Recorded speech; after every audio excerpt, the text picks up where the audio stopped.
샬롬 김윤규 목사입니다. 오늘 이 시간에는 신명기 22장 22절에서 30절의 말씀을 근거해서 공동체의 거룩을 지키라 라는 제목을 가지고 함께 하나님의 말씀을 생각해 보겠습니다. 우리는 신명기의 말씀 가운데에서 22장 9절에서 23장 18절에 기록되어져 있는 10계명의 제7계명 간음하지 말라에 관한 구체적인 해설을 생각해 보고 있습니다.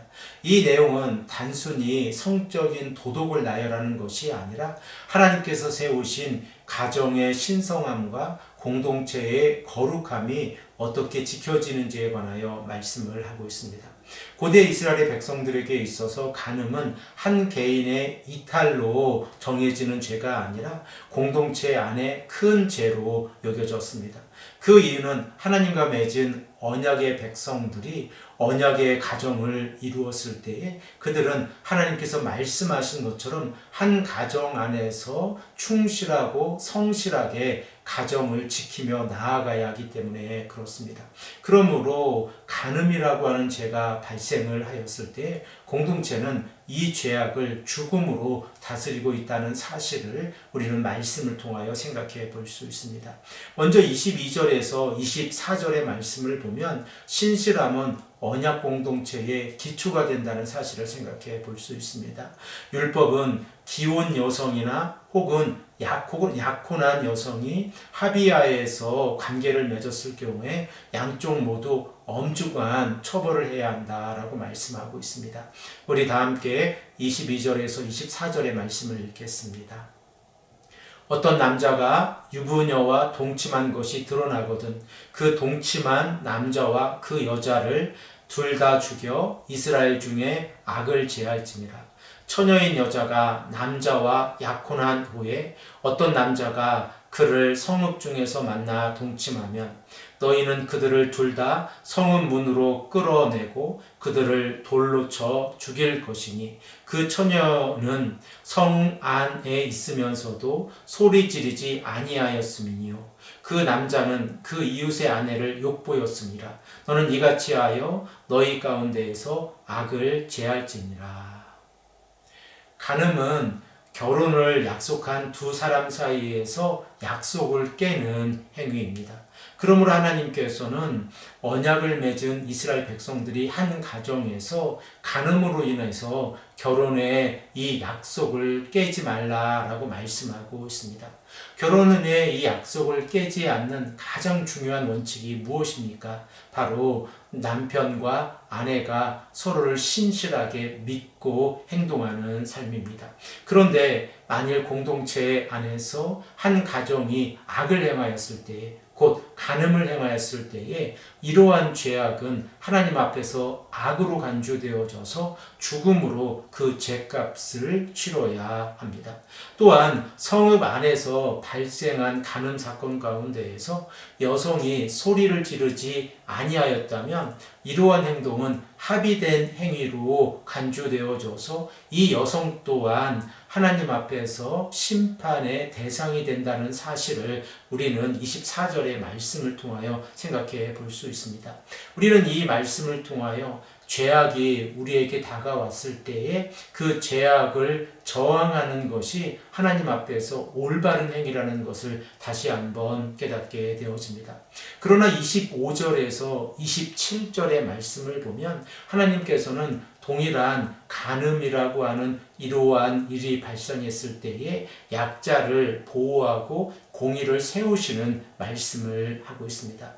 이 말씀의 배경이 되어지는 것은 이 간음이 도시 안에서 이루어진 것이 아니라 인적이 드문 들에서 강제로 이루어졌을 때에 그 여성을 보호하는 이 법과 관련되어져 있습니다. 우리 다 함께 25절에서 27절의 말씀을 읽겠습니다. 만일 남자가 어떤 약혼한 처녀를 들에서 만나서 강간하였으면 그 강간한 남자만 죽일 것이요 처녀에게는 아무것도 행하지 말 것은 처녀에게는 죽일 죄가 없음이라. 이 일은 사람이 일어나 그 이웃을 쳐 죽인 것과 같은 것이라. 남자가 처녀를 들에서 만난 까닭에 그 약혼한 처녀가 소리질러도 구원할 자가 없었음이니라. 하나님께서는 아무도 도와줄 수 없는 상황 가운데에서 고통을 당하는 여성을 위해서 친히 보호하고 계십니다. 그래서 이 여인에게는 죽을 죄가 없느니라 라고 26절에서 말씀하고 있습니다.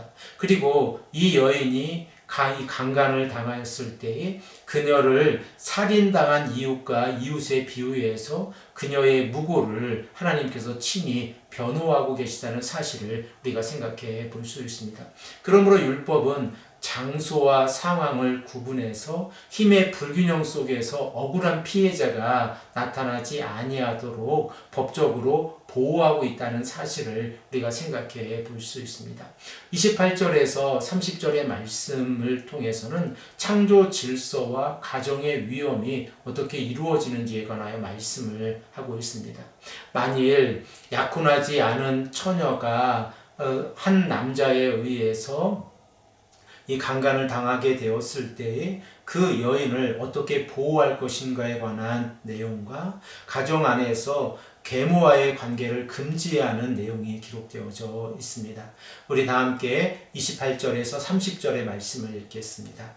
만일 남자가 약혼하지 아니한 처녀를 만나 그를 붙들고 동침하는 중에 그 두 사람이 발견되면 그 동침한 남자는 그 처녀의 아버지에게 은 50세겔을 주고 그 처녀를 아내로 삼을 것이라. 그가 그 처녀를 엿보였은즉 평생에 그를 버리지 못하리라.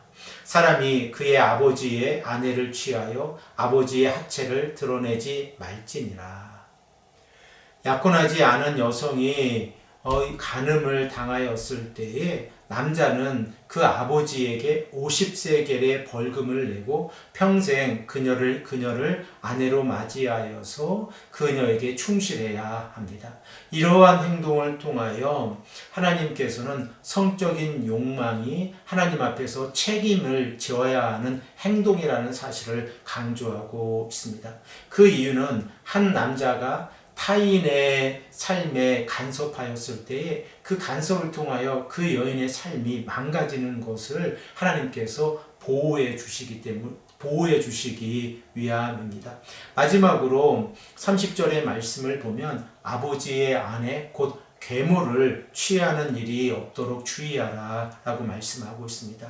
그 이유를 우리가 생각해 보면 하나님께서 맺어주신 가정 안에서의 혼탁함이 얼마나 큰 죄악인 것을 우리에게 말씀하고 있는 내용입니다.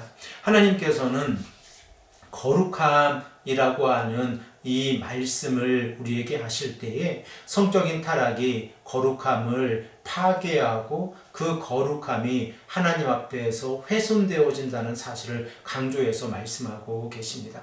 그러므로 우리는 이 땅을 살아가면서 개인의 쾌락으로 인하여 하나님 앞에서 성적인 타락의 죄를 짓지 아니하도록 살아가야 합니다. 이러한 삶은 하나님 앞에서 올바른 삶이고, 만일 우리가 하나님 앞에서 성적인 타락에 죄악을 짓게 되어진다고 하면 그에 대한 심판의 대가가 있다는 사실 또한 우리가 늘 기억해야 합니다.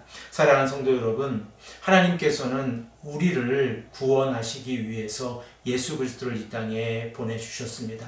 우리는 마치 간음한 여인과 같이 죄악 가운데서 살아가고 있었는데 하나님께서 우리를 예수 그리스도의 십자가의 사랑으로 구원해 주시고 우리에게 영원한 생명을 허락해 주셨습니다. 그러므로 우리의 삶은 하나님 앞에서 거룩한 삶을 살아가야 합니다. 거룩한 삶은 우리들의 삶 가운데에서 성적으로 올바른 길을 걸어가는 삶과 동일합니다. 하나님께서 십계명의 제7계명을 통하여 가정의 공동체를 보호하시는 것뿐만 아니라 지역사회의 공동체와 그 사회 자체를 보호하고 계시다는 사실을 우리가 말씀을 통하여 깨닫고 오늘도 하나님 앞에서 거룩한 삶을 살아가시기를 간절히 소망합니다. 함께 기도드리겠습니다.